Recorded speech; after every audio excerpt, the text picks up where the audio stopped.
Hello friends, स्वागत करता हूं आप सबका मेरे इस YouTube channel the world wire पर। दोस्तों, भारत के लिए एक अच्छी न्यूज़ है कि भारत का एक रणनीतिक जीत हुआ है वैश्विक तौर पर। अभी देखा है आप लोगों ने कि कैसे मोंगला पोर्ट, जिसका डेवलप भारत बांग्लादेश में करने वाला था, उसको लेट होने का रीज़न बता करके कैसे बांग्लादेश ने चाइना को दे दिया कि उसका डेवलप कौन करेगा, चाइना करेगा। लेकिन अब चीन को एक झटका लगा है कि इंडोनेशिया ने जो सबांग पोर्ट डील से चीन को एक बड़ा झटका मिला है। यानी ये सबांग पोर्ट को अब कौन चीन डेवलप करेगा, भारत डेवलप करेगा।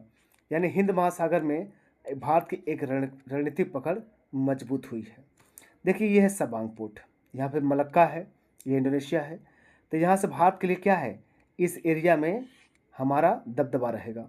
और क्योंकि ये बगल में है, भारत के बगल में भी है, भारत के पड़ोसी देश हैं, और यहाँ से भारत क्या कर सकता है, इस पर निगरानी कर सकता है। ठीक है, तो ये भारत के लिए बहुत अच्छी बात है। प्रधानमंत्री नरेंद्र मोदी की इंडोनेशिया यात्रा में कई बड़े अहम समझौते हुए हैं, लेकिन सबांग पोर्ट डील से चीन को एक बड़ा झटका लगेगा। देखिए, सबांग पोर्ट डील क्यों रणनीतिक रूप से महत्व है। मलक्का जलमरुमध्य का द्वार, ये दुनिया के सबसे व्यस्त समुद्री रास्तों में से एक मलक्का स्टेट के मुहाने पर स्थित है। ठीक है, मलक्का स्टेट के मुहाने पर स्थित है सबांग पोर्ट, और अंडमान से भी निकटता है, क्योंकि अंडमान निकोबार भारत के हिस्से में आते हैं। इसलिए भारत के लिए भी कहने की क्या है, ये बहुत इंपॉर्टेंट बन जाता है। तो ये भारत के अंडमान और निकोबार द्वीप समूह ग्रेट निकोबार से मात्र 160 किलोमीटर, लगभग 90 से 100 समुद्री मील की दूरी पर हैं। तो इसलिए भारत के पक्ष में ये काम करते हैं। ये प्राकृतिक गहरा बंदरगाह, यह एक प्राकृतिक गहरा बंदरगाह है जहां बड़े व्यापारी जहाज़ों के साथ साथ भारी नौसैनिक पोत और पनडुब्बियां भी लंगर डाल सकती हैं। और इस पर क्या है, भारत भी अपना कमांड कर सकता है। तो रणनीतिक स्थिति क्या है, यह स्थिति भारत को हिंद महासागर और इंडो पैसिफिक क्षेत्र में एक बड़ा सामरिक बढ़त प्रदान करती है। यानी हिंद महासागर और इंडो पैसिफिक क्षेत्र में। नेक्स्ट देखिए, चीन के लिए क्यों एक गेम चेंजर के रूप में काम करेगा। तो चीन के लिए गेम ओवर क्यों है ये, चाइना फैक्टर। चीन अपनी ऊर्जा जरूरतों, तेल आयात का लगभग 80% हिस्सा मलक्का स्टेट के रास्ते मंगवाता है।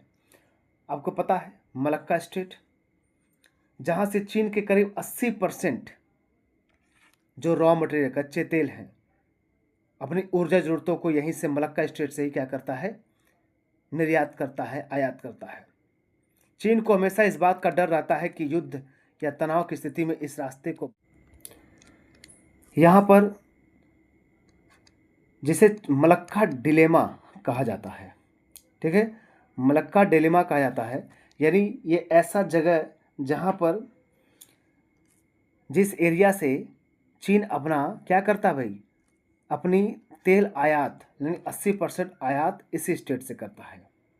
ठीक है, तो दोहरी घेराबंदी यहाँ पर देखने को मिल रही है। भारत पहले से ही ग्रेट निकोबार में ट्रांसशिपमेंट पोर्ट बना रहा है। भारत पहले से ही ग्रेट निकोबार बना रहा है।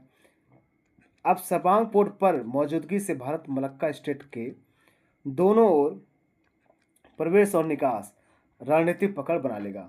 यानी इधर भी और इस साइड भी, दोनों साइड से भारत अपना पकड़ क्या कर लिया है, मजबूत बना लिया है। इससे चीन पर क्या हुआ, एक दबाव पड़ेगा। सर्वेक्षण और निगरानी, सबांग में उपस्थित भारतीय नौसेना इस क्षेत्र में चीनी जहाज़ों और पनडुब्बियों की गतिविधियों पर क्या करेंगी, पैनी नज़र रख सकेंगी। नेक्स्ट देखिए,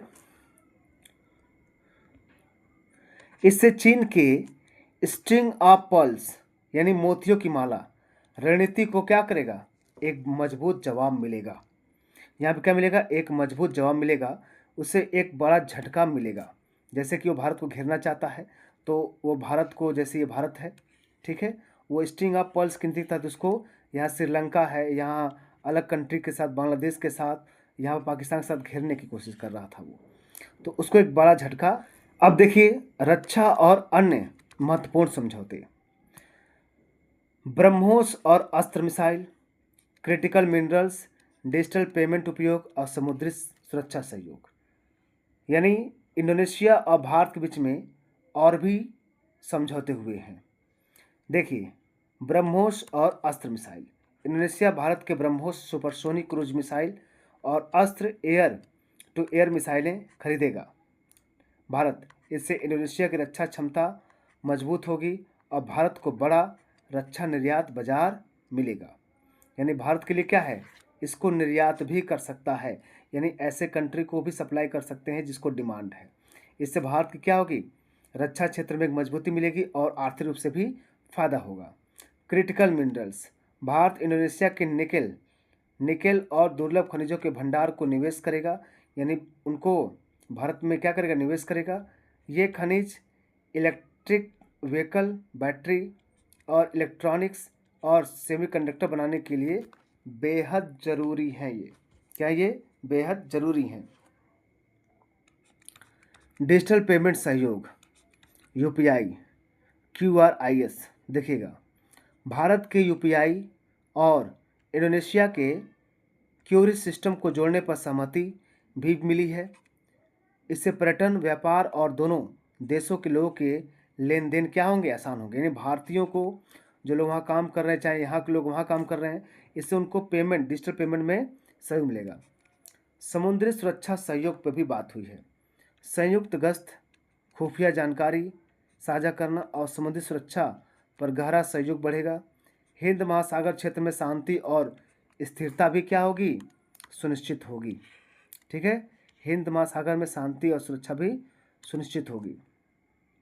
भारत की एक्ट ईस्ट नीति को मजबूती, यह समझौता भारत की एक्ट ईस्ट नीति और पीएम मोदी के SAGAR security and growth for all in the region vision का हिस्सा है। भारत दक्षिण पूर्व एशिया में एक नेट सिक्योरिटी प्रोवाइडर के रूप में उभरेंगी। यह कदम भारत की समुद्री सुरक्षा, आर्थिक विकास और रणनीतिक प्रभाव को कई गुना बढ़ाएगा। ठीक है, तो यह कदम समुद्री सुरक्षा, आर्थिक विकास और रणनीतिक प्रभाव को ही कई गुना बढ़ा सकता है। भारत की जो सागर प्रोग्राम है उसको भी कहीं ना कहीं, और नेट सिक्योरिटी प्रोवाइडर इसको भी कहीं ना कहीं लेकर उभर रहा है। निष्कर्ष क्या है, सबांग पोर्ट का विकास भारत के लिए हिंद महासागर का ब्रह्मास्त्र साबित हो सकता है। जाहिर सी बात है, चाइना के लिए गले की हड्डी काम करेगा। यह न केवल चीन के स्ट्रिंग ऑफ पर्ल्स का जवाब है, बल्कि भविष्य के वैश्विक सप्लाई चेन में भारत भूमिका का भी अटूट बन जाएगा। मलक्का स्टेट पर रणनीतिक नियंत्रण, समुद्री सुरक्षा, निगरानी क्षमता में वृद्धि और निर्यात, रक्षा निर्यात, आर्थिक लाभ को भी बढ़ावा मिलेगा। ऊर्जा सुरक्षा, आपूर्ति श्रृंखला को मजबूती मिलेगी और इंडो पैसिफिक में भारत की स्थिति क्या होगी, वैश्विक स्थिति भी मजबूत होगी। यानी ये इस समझौता जो है भारत और इंडोनेशिया के बीच भरोसे, सहयोग और साझा समृद्धि की एक मजबूत मिसाल के तौर पर उभरने को मिलेगी। ठीक है दोस्तों, तो इस प्रकार जो सबांग पोर्ट है वो भारत में आना एक रणनीतिक विजय है। ठीक है दोस्तों, तो ऐसे वीडियो पाने के लिए हमारे YouTube channel the world war से आप जरूर जुड़ जाइए। ऐसे इन्फॉर्मेटिव वीडियो आपको डेली मिलते रहेंगे। तो मिलते हैं नेक्स्ट वीडियो में, तब तक के लिए नमस्कार।